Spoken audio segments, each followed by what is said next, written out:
உண்மை செய்திகள் உடனுக்குடன். இது உங்கள் மக்கள் சாணக்கியா.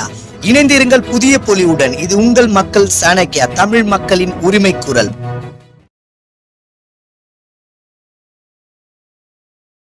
வணக்கம். இன்று கிறிஸ்துவரின் குருத்தோலை ஞாயிறு மிக சிறப்பாக சென்னையில் உள்ள தேவ ஆலயங்களில் சிறப்பாக நடைபெற்றன.